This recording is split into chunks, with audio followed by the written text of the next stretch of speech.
Hello everyone, मैं सचिन विश्वकर्मा।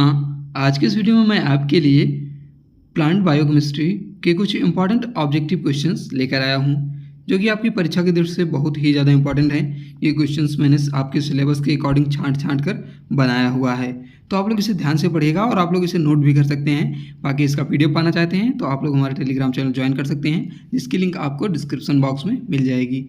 और इसके पहले मैंने अन्य सब्जेक्ट पर वीडियो बनाया हुआ है, तो आप लोग जाकर वहाँ से अपनी तैयारी कर सकते हैं। तो चलिए वीडियो को शुरू करते हैं।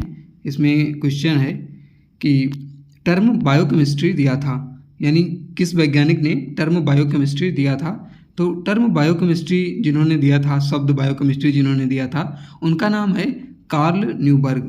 कार्ल न्यूबर्ग ये साइंटिस्ट थे जिन्होंने टर्म बायोकेमिस्ट्री दिया था। अगला क्वेश्चन है कि मॉडर्न बायोकेमिस्ट्री के पिता हैं। तो मॉडर्न बायोकेमिस्ट्री के पिता इन्हीं वैज्ञानिक को कहा जाता है, कार्ल न्यूबर्ग को। कार्ल न्यूबर्ग को मॉडर्न बायोकेमिस्ट्री का पिता कहा जाता है और बायोकेमिस्ट्री टर्म जो है कार्ल न्यूबर्ग ने दिया था। इसके बाद अगला क्वेश्चन है बायोकेमिस्ट्री के पिता हैं। तो बायोकेमिस्ट्री के पिता हैं लिबिक, यानी लिबिक को कहा जाता है बायोकेमिस्ट्री का पिता, और मॉडर्न बायोकेमिस्ट्री का पिता कहा जाता है कार्ल न्यूबर्ग को। इसके बाद अगला क्वेश्चन है शब्द कार्बोहाइड्रेट दो शब्दों से मिलकर बना है। पहला है कार्बो का मतलब होता है कोल मतलब कार्बन या फिर ईंधन, और ये एक लैटिन वर्ड है। और दूसरा शब्द हाइड्रो जो है ग्रीक शब्द है, इसका मतलब होता है वाटर यानी पानी। तो कार्बोहाइड्रेट दो शब्दों से मिलकर बना है, कार्बो और हाइड्रेट। कार्बो लैटिन वर्ड है जिसका मतलब होता है कोल, और हाइड्रो जो है ग्रीक वर्ड है जिसका मतलब होता है वाटर। इसके बाद अगला क्वेश्चन है प्रकाश संश्लेषण का प्राथमिक उत्पाद है। प्रकाश संश्लेषण का प्राथमिक उत्पाद है, यानी जो प्रकाश संश्लेषण की प्रक्रिया होती है उसमें सबसे पहले कौन सा उत्पाद बनता है, तो वो है कार्बोहाइड्रेट। कार्बोहाइड्रेट प्रकाश संश्लेषण का प्राथमिक उत्पाद होता है। अगला क्वेश्चन है कार्बोहाइड्रेट का RQ यानी रिस्पायरेटरी क्वोटिएंट कितना होता है। तो कार्बोहाइड्रेट का जो RQ होता है, ये वैल्यू पूछी जाती है पेपर में, तो ये होती है 1। RQ कार्बोहाइड्रेट का यानी रिस्पायरेटरी क्वोटिएंट 1 होता है। अगला क्वेश्चन है पौधों एवं जानवरों में कार्बोहाइड्रेट किस रूप में पाया जाता है। पौधों एवं जानवरों में कार्बोहाइड्रेट किस रूप में पाया जाता है, तो ये पौधों के रूप में पाया जाता है, स्टार्च के रूप में, और ये पाया जाता है जानवरों ग्लाइकोजन के रूप में। बायोकेमिस्ट्री पर मैंने अन्य वीडियो भी बनाया हुआ है, तो आप लोग वीडियो की सेक्शन में जाकर देख सकते हैं या प्लेलिस्ट में जाकर देख सकते हैं, और कुछ प्रीवियस ईयर के पेपर को सॉल्व कराया हुआ है, उसे भी देख लीजिएगा। ये सभी बहुत ही ज़्यादा इंपॉर्टेंट हैं।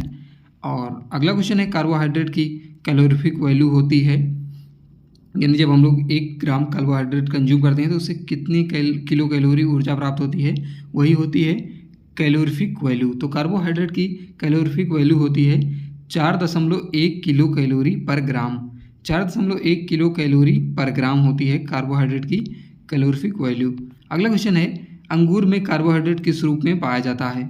तो अंगूर में कार्बोहाइड्रेट जो है ये ग्लूकोज के रूप में पाया जाता है। क्वेश्चन ये इंपॉर्टेंट है, अंगूर में कार्बोहाइड्रेट ग्लूकोज के रूप में पाया जाता है। अगला क्वेश्चन है फ्रूट शुगर कहा जाता है, किसे कहा जाता है। तो फ्रक्टोज को फ्रूट शुगर कहा जाता है, क्योंकि फलों में ज़्यादातर फ्रक्टोज पाई जाती है। अगला क्वेश्चन है कार्बोहाइड्रेट जिनका जल अपघटन नहीं होता है वो होते हैं मोनोसैकेराइड। मोनोसैकेराइड जो है ये इनका जल अपघटन नहीं होता है। अगला क्वेश्चन है मोनोसैकेराइड के उदाहरण हैं। तो ग्लूकोज, फ्रक्टोज एवं राइबोज, ये तीनों जो है मोनोसैकेराइड के उदाहरण हैं, और कुछ उदाहरण भी होते हैं। तो ये तीनों ज़्यादा इंपॉर्टेंट है, तो इसको मैंने मेंशन किया हुआ है। तो मोनोसैकेराइड के उदाहरण हैं ग्लूकोज, फ्रक्टोज और राइबोज। अगला है डाइसैकेराइड के उदाहरण हैं। तो डाइसैकेराइड सुक्रोज, माल्टोज और लैक्टोज।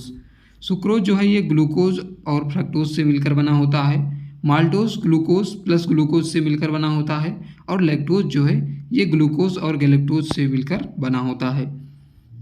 क्वेश्चन पूछ लिया जाता है कि सुक्रोज किससे बना होता है। तो जब सुक्रोज का जल अपघटन होता है तो वो ग्लूकोज और फ्रक्टोज में टूट जाता है, यानी सुक्रोज जो है ग्लूकोज और फ्रक्टोज से बना होता है। इसे भी आप लोग ध्यान से पढ़िएगा।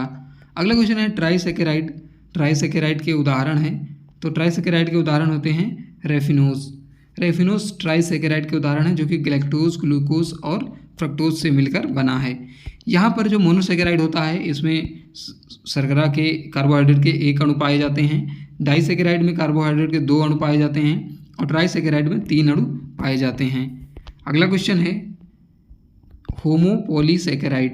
होमोपॉलीसैकेराइड है तो सेल्यूलोज, स्टार्च, काइटिन और इंसुलिन, ये चारों जो है होमोपॉलीसैकेराइड होते हैं। और हेटेरोपॉलीसैकेराइड हैं तो पेक्टिन, हेमीसेल्यूलोज और पेप्टाइडोग्लाइकॉन, यानी जो पेक्टिन्स हैं, हेमीसेल्यूलोज हैं और पेप्टाइडोग्लाइकॉन हैं, ये हेटेरोपॉलीसैकेराइड्स हैं। Homopolysaccharide cellulose, starch, chitin, insulin. Heteropolysaccharides pectin, hemicellulose और पेप्टाइडोग्लाइकॉन।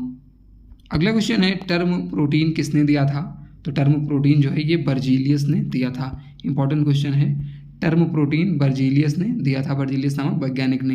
अगला क्वेश्चन है प्रोटीन होते हैं तो प्रोटीन जो है ये नाइट्रोजिनस होते हैं और पॉलीमेरिक होते हैं और कोलाइडल फॉर्म में पाए जाते हैं और वाटर इंसॉल्युबल होते हैं, पानी में घुलनशील नहीं होते हैं। तो ये कैरेक्टर होते हैं प्रोटीन के, नाइट्रोजनस यानी नाइट्रोजनीय प्रकृति के होते हैं, पॉलीमेरिक होते हैं यानी कई पॉलीमर से मिलकर बने होते हैं और कोलाइडल फॉर्म में होते हैं और वाटर इंसॉल्युबल होते हैं। अगला क्वेश्चन है एमिनो एसिड जिसमें सल्फर पाया जाता है वह है, तो ऐसा कौन से एमिनो एसिड हैं जिनमें सल्फर पाया जाता है? सल्फर कंटेनिंग एमिनो एसिड हैं सिस्टीन और मेथियोनिन। सिस्टीन और मेथियोनिन जो है ये एमिनो एसिड इस प्रकार के हैं जिनमें सल्फर पाया जाता है। अगला क्वेश्चन है कंजुगेटेड प्रोटीन के उदाहरण है, तो कंजुगेटेड प्रोटीन के उदाहरण है न्यूक्लियोप्रोटीन, हीमोग्लोबिन और लिपोप्रोटीन और ग्लाइकोप्रोटीन और साइटोक्रोम। ये जो 5 प्रकार के प्रोटीन हैं और कुछ प्रकार के भी प्रोटीन हैं जो कि कंजुगेटेड प्रोटीन के अंतर्गत आते हैं, लेकिन ये बहुत इंपॉर्टेंट हैं। कौन कौन से हैं? न्यूक्लियोप्रोटीन, हीमोग्लोबिन और लिपोप्रोटीन, ग्लाइकोप्रोटीन और साइटोक्रोम। अगला क्वेश्चन है सिंपल प्रोटीन के उदाहरण हैं। सिंपल प्रोटीन के उदाहरण हैं तो एल्बुमिन है, ग्लोबुलिन है और ग्लूटिन है और हिस्टोन है। ये कौन कौन से प्रोटीन हैं? एल्बुमिन, ग्लोबुलिन, ग्लूटिन और हिस्टोन, ये होते हैं सिंपल प्रोटीन।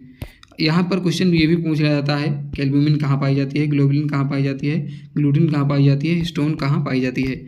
तो हिस्टोन जो है ये पाई जाती है डीएनए में, ग्लूटिन आटे में पाई जाती है, ग्लोबुलिन, एल्बुलिन ये दूध में पाई जाती हैं।